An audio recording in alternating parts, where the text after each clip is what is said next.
Hey, what's the deal, Cowboys Nation, man? We're just going to break down my little recap from last night's game, Dallas versus the Vikings.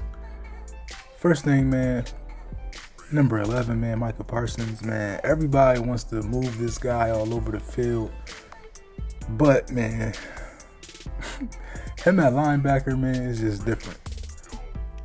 Like, shutting down the run game, making plays in the backfield, not missing tackles, not taking poor angles.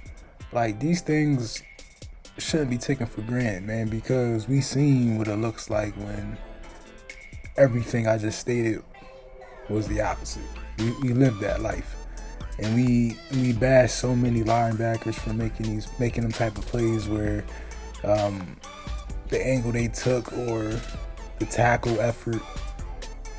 It's just something that you don't see, man, with this guy, man. He may have his issues with tackling quicker players, but running backs, man, it's a given, man. Like, his tackle rate has to be one of the best for linebackers or running backs, man. I know Dalvin Cook may have 80 yards, but I think if you had Jalen or Van Der Esch in there, he easily could have had a $120, $125. He could have went for those type of games, man. So I'm not saying that he can't rush the passer, but right now, at this very moment, leave this man a linebacker, man. Let him make these type of plays, man, and dominate these opposing run games.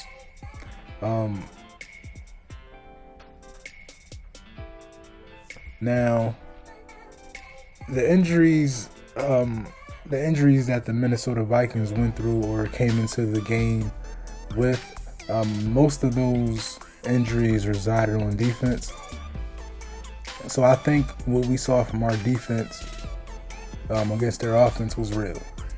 Their offense was damn near all the way healthy. They were 100%, and what you saw was dominance. Now, there were plays that, of course, everyone makes plays, but to hold them to what they have 16 points and they're fully healthy and we're still not all the way healthy, it's a testament to the culture. Like McCarthy, I dropped a video earlier on this week about the culture change and the culture shift. Go ahead and check that out. And then it's a testament to Dan Quinn and also these players. So just being able to go through games and not just certain quarters, but it seems like they're making adjustments and then they're playing they're playing with effort throughout the full quarters.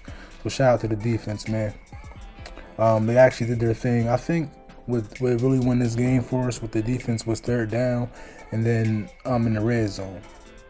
Man, we got them guys to fourth down quite often. So I think, man, just keep playing with that type of effort and that tenacity, man. It's just going to separate us and it's going to prepare us to play clutch football against some of the best teams in the NFL. And I know it seems like a every week thing with Cowboys and some Cowboy fans. How y'all feel about trading Amari Cooper now? How y'all feel about moving on from Zeke Elliott? These guys y'all still went off the team because they getting paid too much. Y'all worrying about the cap more than Stephen Jones. Y'all worrying about bargaining and trying to make deals, and it's ridiculous. It seems like as soon as the clock hits zero, let's trade this guy, let's get him, let's get this, let's trade that. It's like, yo, we're good, man. Because I feel like with this team, the next man up phrase is a lifestyle. It's not just words. I feel like when things happen and things occur and then the next man stands up, he's ready. And you saw Cooper Rush, and you see it with Osa, and you see it every week. Guys are stepping up. You can see multiple guys on playing safety, Hooker, Curse, KZ. You just see guys are ready. So I'm not big on just moving on. Now that Ty Nsekhe thing, that's a little shaky. Like he's not ready. Like, but I don't think we need to make a trade to cover his role if Tyron Smith is not able to play. I think if push came to shove and that was a playoff game, I think Tyron Smith would have toughed it out, and I think he would have finished that game. Or they would have just been like, man, Leia, whatever, we forgive you, man. Whatever we did or whatever you did, man, we're going to work past that. We're going to put you in the game. But for him not to be in the game at all, and then Tyron Smith goes out and they still don't put him in, that's shocking. But they put him in a few packages where they had him and McGovern in the backfield. I don't like that, man. I think La'el Collins needs to be out there, man. But that's my opinion. Shout out to y'all guy Xavier Woods, man. I guess he played with 100% this week. If there was any other game or opponent he was going to play 100% for, it was going to be this game. And, you know, he had, a forced fumble, an interception. You know, it's fine. You know, he had a good game, man. Shout outs to him. Man, listen, man. Like I was saying about Amari Cooper, y'all can't tell me this dude ain't top 10 at his position in the NFL with even when he's 70% health. This dude, like, it's crazy. He can be on fatigue. His fatigue can be at 10, and he's still gonna get out there on the field and make a play. His clutch factor has to be, man, top 3 in the NFL as far as receivers. You can't tell me that y'all want to get rid of this guy, man. It's crazy. Like, when are y'all gonna stop trying to trade Coop, man? Like, I don't understand it. But I don't get it, man. Then even with Zeke, man, when he had that clutch play on third down, breaking those tackles and getting the first down, y'all, there's top running backs that's not making that play. I hope y'all understand that. It may be three other running backs that can make that play, but a lot of these guys are getting tackled, and then I was in the fourth quarter. You know what I mean? So it's like, who even has the energy to make that play? You know, with being, I mean, we didn't run him into the ground like we usually did in his past career with us, but just being able to make that play, man, it shows a lot about his spirit, his heart, and how much he cares. He knows he had to make that play because Dak's not in the game, so he made this play and he stood up when his time was called. Oh man, Randy Gregory. It's like, man, I think he might be the next player on defense to start a streak. He might be on that sack streak.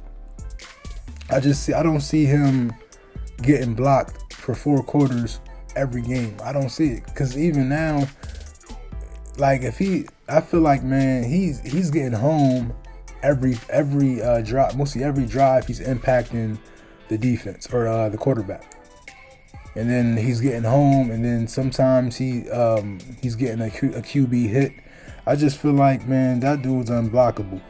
And when he gets Tank back on the defensive line with him, this, because if guys that that watch Tank Lawrence and how he plays and how the guy opposite of him always steps up with the sacks and dominates or leads our team in sacks, I think that's going to start working in D-Law's favor, because eventually these guys are going to start chipping and giving attention to Randy Gregory.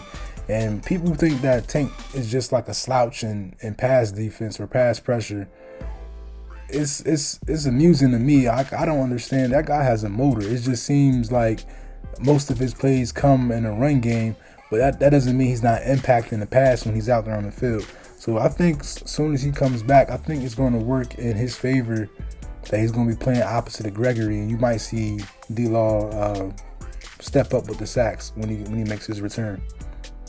And then, like I was saying, man, I think the whole culture thing with Mike McCarthy, it's precedent, man. They're definitely trying to make something out of this La'el Collins situation. For him to not be on the field during this game, not only at left guard or left tackle, they just put him in there on a special package, like he's the quarterback from the 49ers that, you know what I mean, they were just bringing him in every now and then, or like he's Taysom Hill. Like, I don't understand, man, what's going on, but for him not to be in the game and being a staple on the offense, it's amusing. It's amusing to me. But, you know, it could be they're just tired of the reports that came out with him trying to bribe and everything. He's saying it was a joke. I mean, it's, to me, man, I just feel like it should be water under the bridge.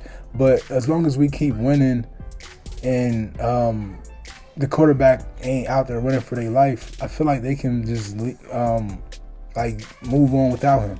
But for me, or not without him, like for like his career, like in the future, but just during these couple of games, I think they want him to like work. Excuse me. I think they want him to work for it. But for me, I think if Dak would have been out there, I think you would have seen Tyron Smith stay on the field, and I think you may have even seen Collins play. But it's just iffy because you would even, on the other side of the coin, you'll say, oh man, Dak ain't playing. We definitely need Collins out there to give Cooper Rush some time in the pocket. So that's, you know, that can go both ends of the coin. But for me, man, I just feel like we need to get him out there and stop trying to, I guess, disrupt this continuity thing they're trying to give us as fans and to the media. Man, get that man on the field, man. That's just my opinion on it. And like I was saying, just the run defense, I think besides the big plays from our receivers and Zeke, I think the run defense is actually what gave us this victory. They couldn't really do too much besides with Adam Thielen in the passing game. I believe Cousins didn't even have 200 yards. So I think a lot of their offense is predicated on play action and running the ball. So all that falls back on Micah, number 11, man. I think just because they weren't able to get that run game working throughout the game, that made their offense, you know, kind of struggle. And you seen that our pass defense, it wasn't perfect, but we made plays when we needed to, man. And shout out to Cedric Wilson when he hit. When he hit the guy, their safety for the Vikings, Harrison Smith, when he hit him with that move, man, it just brought back memories of the whoop, the Chris Berman sound drop, man. So shout out to him, man. And I was listening to his press conference, and he was like, man, from as soon as he caught the ball, he wanted to score. And it looked like it, man. It looked like he didn't want to just get like a long reception. He wanted to take it to the house, man. So shout out to him. Cowboys, we 6-1, man. We're going to keep it rolling. Stop trying to trade everybody, man.